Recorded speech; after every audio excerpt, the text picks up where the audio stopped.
എല്ലാവർക്കും സുഖാണെന്ന് വിശ്വസിക്കുന്നു.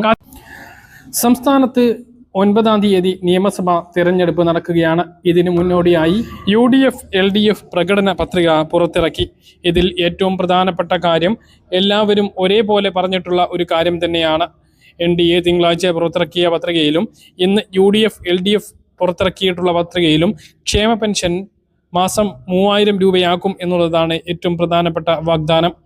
കഴിഞ്ഞ തവണ 2500 ക്ഷേമ പെൻഷൻ എത്തിക്കും എന്ന് പറഞ്ഞ സംസ്ഥാനത്തെ നിലവിൽ ഭരിക്കുന്ന LDF മുന്നണി 2000 രൂപ വരെ എത്തിച്ചു. അത് വളരെ അധികം ഗുണകരമായി ഇപ്പോൾ വിതരണം പുരോഗമിക്കുകയാണ്. ഈ ക്ഷേമ പെൻഷൻ 3000 രൂപയാക്കും എന്നാണ് ഇപ്പോൾ മുഖ്യമന്ത്രി ഇന്ന് പുറത്തിറക്കിയിട്ടുള്ള പ്രകടന പത്രികയിൽ പറയുന്നത്. കൂടാതെ സ്ത്രീകൾക്ക് മുൻതൂക്കം നൽകുന്ന നിരവധി വാഗ്ദാനങ്ങളും LDF പ്രകടന പത്രികയിലുണ്ട്. ഇതുപോലെ തന്നെയാണ് UDF പ്രകടന പത്രികയും ഉള്ളത്. 5 ഗ്യാരണ്ടി ഉൾപ്പെടെ പ്രകടന പത്രിക UDF-ൽ ഇതിൽ പ്രധാനപ്പെട്ടത് ക്ഷേമ പെൻഷൻ തന്നെയാണ്. ക്ഷേമ പെൻഷൻ 3000 രൂപയാക്കി വർദ്ധിപ്പിക്കും എന്നതിനോടൊപ്പം ഔദാര്യമല്ല, അത് അവകാശമാക്കും എന്നുള്ളതാണ് ഏറ്റവും വലിയ പ്രഖ്യാപനം. അതായത് UDF അധികാരത്തിൽ വരികയാണ് എങ്കിൽ വയോജനങ്ങൾക്കായി ഒരു പ്രത്യേക വകുപ്പും മന്ത്രിയും ഉണ്ടാകും എന്നുള്ളതാണ്. അതോടൊപ്പം തന്നെ സാമൂഹ്യ സുരക്ഷാ ക്ഷേമ പെൻഷൻ 60 വയസ്സ് കഴിഞ്ഞിട്ടുള്ള അല്ലെങ്കിൽ ഭിന്നശേഷിക്കാരായിട്ടുള്ള വിധവകളായിട്ടുള്ള ആളുകളുടെ അവകാശമായിരിക്കും. അത് കിട്ടിയില്ല എങ്കിൽ ചോദ്യം ചെയ്യാൻ കഴിയുന്ന രൂപത്തിലുള്ള നിയമനിർമ്മാണം നടത്തുമെന്നാണ് UDF-ന്റെ ഏറ്റവും പ്രധാനപ്പെട്ട വാഗ്ദാനം. 3000 രൂപ ക്ഷേമ പെൻഷൻ മാസം നൽകും എന്നും UDF പ്രകടന പത്രികയിൽ പറയുന്നു. NDA മുന്നണിയും സമാനമായിട്ടുള്ള ഒരു പ്രഖ്യാപനം തന്നെയാണ് നടത്തിയിട്ടുള്ളത്.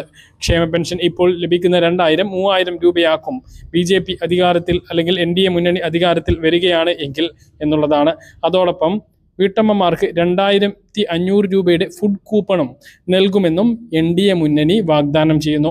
ഇപ്പോഴത്തെ ഒരു സാഹചര്യത്തിൽ നമുക്കറിയാം UDF അല്ലെങ്കിൽ LDF ഇവരിൽ രണ്ടിലേതെങ്കിലും ഒരു മുന്നണി മാത്രമാണ് കേരളത്തിൽ അധികാരത്തിൽ വരാൻ പോകുന്നത്. കുറച്ച് അധികം ഇതുവരെ ഒരു സീറ്റ് മാത്രമാണ് നിയമസഭയിലേക്ക് NDA മുന്നണിക്ക് നേടാൻ കഴിഞ്ഞിട്ടുള്ളത്. അത് കുറച്ച് ആക്കിയേക്കാം.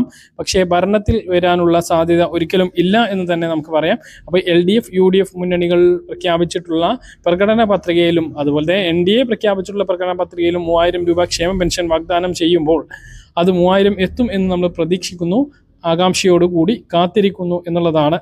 ഇപ്പോൾ നമുക്ക് വിതരണം ചെയ്തുകൊണ്ടിരിക്കുന്ന ക്ഷേമ പെൻഷൻ്റെ കയ്യിൽ വിതരണം ആരംഭിച്ചിട്ടില്ല. 5-ാം തീയതി 4-ാം തീയതി ശനിയാഴ്ച വൈകുന്നേരത്തോടു കൂടി ആരംഭിക്കും. 5-ാം തീയതി ഞായറാഴ്ചയാണ് എങ്കിലും പെൻഷൻ വിതരണം ഉണ്ടാകും. 9-ാം തീയതിക്ക് മുമ്പ് കയ്യിൽ 4000 രൂപ 25 ലക്ഷം കയ്യിൽ പെൻഷൻ സ്വീകരിക്കുന്ന ആളുകൾക്ക് ലഭിക്കും. 6 മാസത്തെ 9600 രൂപയാണ് കെട്ടിട നിർമ്മാണ തൊഴിലാളി പെൻഷൻ വിതരണം ചെയ്തത്. അത് മുഴുവൻ ലഭിച്ചിട്ടുള്ള ആളുകൾ താഴെ ഒന്ന് കമൻ്റായിട്ട് രേഖപ്പെടുത്തുക. ഇന്ന് പുറത്തിറക്കിയിട്ടുള്ള LDF UDF പ്രകടന പത്രികയിൽ പ്രധാനപ്പെട്ട വാഗ്ദാനങ്ങൾ എന്തൊക്കെയാണ് എന്ന് ഡെയിലി അപ്ഡേറ്റിൽ കാണാവുന്നതാണ്. പറഞ്ഞ കാര്യങ്ങൾ കൃത്യമായിട്ട് മനസ്സിലാണെന്ന് കരുതുന്നു. ഇതുപോലെ ഇൻഫർമേഷൻ ലഭിക്കാൻ ചാനൽ സബ്സ്ക്രൈബ് ചെയ്യുക, ബെൽ ഐക്കൺ എനേബിൾ ചെയ്തു. മറ്റൊരു വീഡിയോ വീണ്ടും കാണാം. ദൂരേക്ക് ബൈ.